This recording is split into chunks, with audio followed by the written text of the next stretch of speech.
There is a sequence, 3 strikes, 3 targets, executed in deliberate order over 5 days, that the IRGC Aerospace Force carried out against America's missile defense architecture in the Gulf, and understanding the sequence tells you more about who is winning this war than any missile count, any casualty figure, or any Trump Truth social post.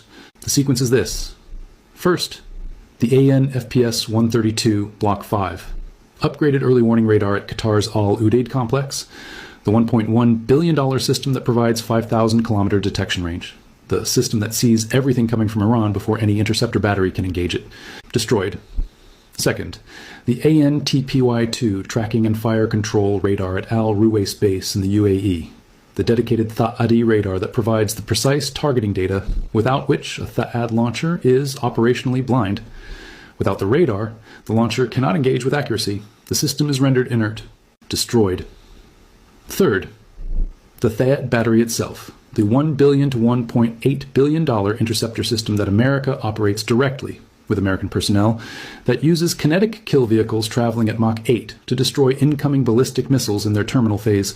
The IRGC's sequencing, first degrading long-range early warning in Qatar, then targeting theater-level radar in the UAE, followed by the interceptor battery itself, suggests a deliberate operational design aimed at collapsing multiple defensive layers in a cascading manner. Such sequencing implies advanced target intelligence, persistent surveillance, and calibrated strike planning that prioritized sensor nodes before kinetic interceptors, reflecting a systems-level approach to dismantling missile defense rather than striking individual platforms. Systems-level approach, not opportunistic targeting of visible military hardware. A deliberate 3-step sequence executed across 5 days designed to dismantle the missile defense architecture from the outside in. First, blind the early warning system so defenders cannot see what is coming, then destroy the fire control radar so the interceptor battery cannot aim accurately, then destroy the battery itself with whatever interceptors and drones remain in the network's depleted stockpile. The IRGC did not need to fire at the THAAD battery on day 1. It waited until the radar was gone, because a THAAD battery without its radar is a billion-dollar collection of metal sitting in the desert, unable to engage any target. At current production rates, replacing 150 THAAD interceptors would take over 12 years. The U.S. received just 12 new THAAD rounds in the 2026 fiscal year. Even with RTX's planned production surge and Lockheed Martin's target of 650 PASI-3 MSE units per year by 2027, full replenishment of the stockpiles being consumed in this conflict would take years. 12 years. To replace the interceptors being consumed in a war that Trump says could last 4 to 5 weeks. America received 12 new THAAD rounds in the entire 2026 fiscal year. The UAE alone intercepted 645 drones in 5 days, each requiring 1 missile to stop. The production arithmetic is not a future planning problem. It is a present operational crisis. And the THAAD battery that is no longer functional in the Gulf is a battery that cannot be replaced by the time any foreseeable phase of this war is over. The source document today identifies the single economic mechanism that explains why a $35,000 Iranian drone is more strategically consequential than any fighter jet, any warship, or any B-2 stealth bomber in America's arsenal. And understanding this mechanism explains why China is watching every interceptor fired over the Gulf with more strategic attention than any other country on Earth. Iran deliberately mixes cheap Shahed drones with expensive ballistic missiles in the same salvos. Defenders cannot distinguish between a $35,000 drone and a ballistic missile carrying a much larger warhead until the threat is classified by radar, and classification takes time that may not be available. The safe default is to engage every incoming object with a capable interceptor, which means expensive missiles get fired at cheap targets. The safe default is to engage everything. That is the operational instruction that every Patriot battery operator, every THAAD crew, every Naval Aegis system aboard every destroyer in the Gulf is following right now. When you cannot tell the difference between a $35,000 drone and a ballistic missile carrying a warhead that could kill hundreds of people, you fire the interceptor every time. Because the cost of not firing, the cost of guessing wrong and letting the ballistic missile through, is catastrophically higher than the cost of firing a $4 million interceptor at a $35,000 drone. Iran built its salvo doctrine around that calculation. Every mixed salvo is not just an attack. It is a billing mechanism, a systematic method of forcing America and its allies to spend $4 million defending against a $35,000 expenditure 114 times per day, every day the war continues. The June 2025 Israel-Iran war exposed a stark cost exchange dilemma. Iran launched 574 medium-range ballistic missiles over 12 days at an estimated total cost of $6.6 billion. By contrast, the U.S. alone expended 92 THAAD interceptors, costing roughly $12.7 million each, or about $1.17 billion in total, representing roughly 14% of its stockpile. Combined with Israel, interceptor spending reached an estimated $1.58 billion. Iran spent between $1.1 and $6.6 billion on offense. America and Israel spent $1.48 to $1.58 billion on defense, just in interceptors, not counting the operational costs of the carrier groups, the B-2 sorties, the logistics, the fuel, the personnel. And that was the June 2025 12-day war. The current war is on day 5. It is covering 11 countries simultaneously. It has already produced more total intercepts in 5 days than the entire June 2025 conflict produced in 12. China is closely watching as U.S. missile stocks drain over Iran, calculating the implications for a potential Taiwan contingency. Every THAAD and SM-3 interceptor expended in the Middle East is one that cannot be forward deployed to the Western Pacific. Iran's drone campaign may be imposing costs not only on Gulf state air defenses, but on American deterrence posture in the Indo-Pacific. A second-order effect that Tehran may well have intended. The Asia Times analyst is describing a strategic dimension of this war that no American official has yet addressed publicly, the Taiwan dimension. Every THAAD interceptor fired over Qatar or the UAE or Kuwait is an interceptor that is not in a magazine aboard a destroyer in the South China Sea. Every PAC-3 missile consumed defending Al Udeid is a PAC-3 that is not available for the scenario China's military has been studying and preparing for since 2020. America's deterrence posture in the Pacific depends on the same interceptor stockpile that Iran is systematically depleting in the Gulf. And China is watching, calculating, measuring every salvo's cost against the cumulative depletion of the stocks that would need to be forward deployed to the Western Pacific for any Taiwan contingency to be credible. A January 2026 Heritage Foundation report warns that high-end interceptors such as SM-3, SM-6, PAS-3 MSE, and THAAD would likely be exhausted within days of sustained combat, with some systems depleted after just 2 to 3 major PLA salvos. The report says that aggregate U.S. vertical launch system inventories at an estimated 17,000 rounds are insufficient for even one full fleet reload, and peer-side rearming creates multi-week gaps, risking systemic failure within 30 to 60 days.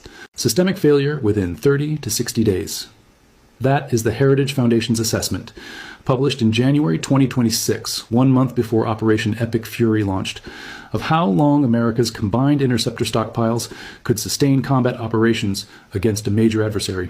The report was written with a PLA-Taiwan scenario in mind. It is now being tested in real time against Iran.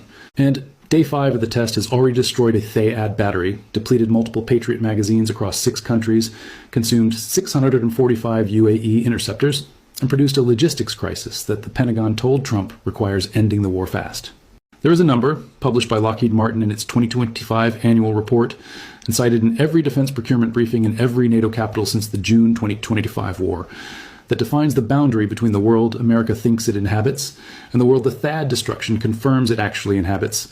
The number is 650. That is America's total THAAD interceptor stockpile, accumulated across 15 years of production at a rate of roughly 40 to 50 rounds per year, at a cost of approximately $12.7 million per interceptor. 650 interceptors. The entire reserve, the entire backstop.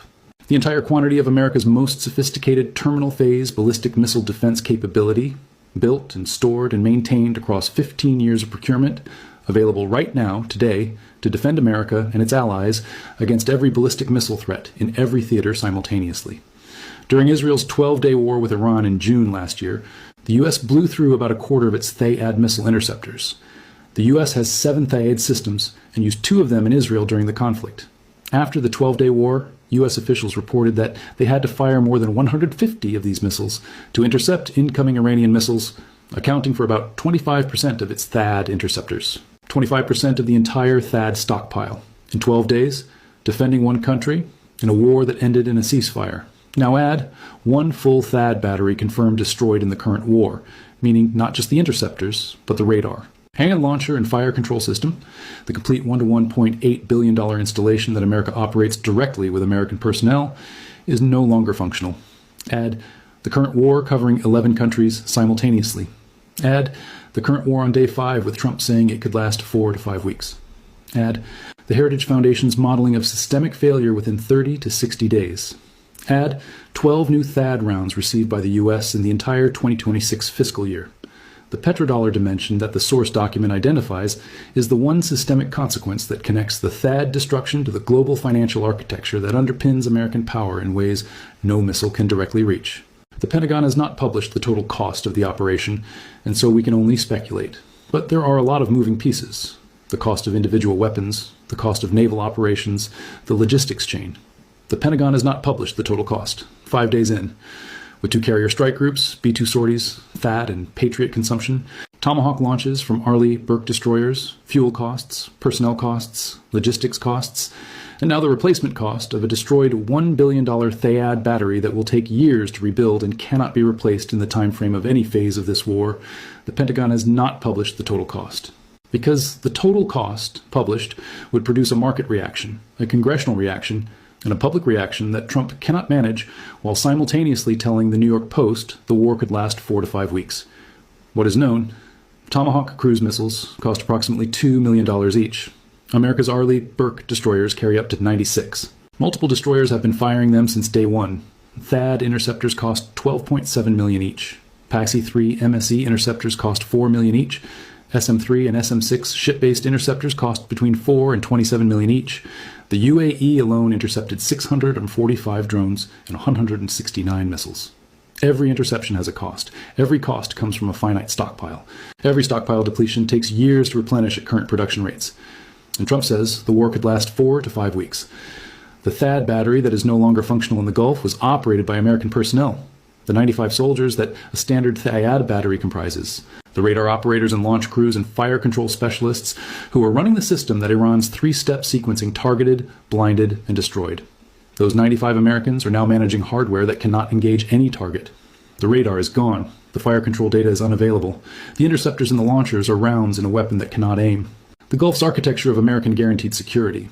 The architecture that Saudi Arabia, Qatar, the UAE, Kuwait, and Bahrain paid for in bases and basing rights and procurement contracts and political alignment with Washington across 30 years, rested on the assumption that American systems could not be destroyed, that the THAAD was invulnerable, that the radar that fed it was too well protected to reach, that America's layered defense, early warning, then tracking radar, then THAAD, then Patriot, then naval Aegis, was deep enough that Iran's weapons could not penetrate to the core. 3 strikes, 5 days. The core is gone. Share this video to every contact you have right now. Iran destroyed a second American THAAD battery in 3 deliberate steps. First the early warning radar, then the fire control radar, then the launcher itself. America has 650 THAAD interceptors total. It used 25% in the June 2025 12-day war alone. It received 12 new ones in all of 2026. Replacing 150 takes over 12 years. China is watching every interceptor consumed, calculating Taiwan. And the Heritage Foundation said systemic failure comes in 30 to 60 days. Day 5, the core is gone.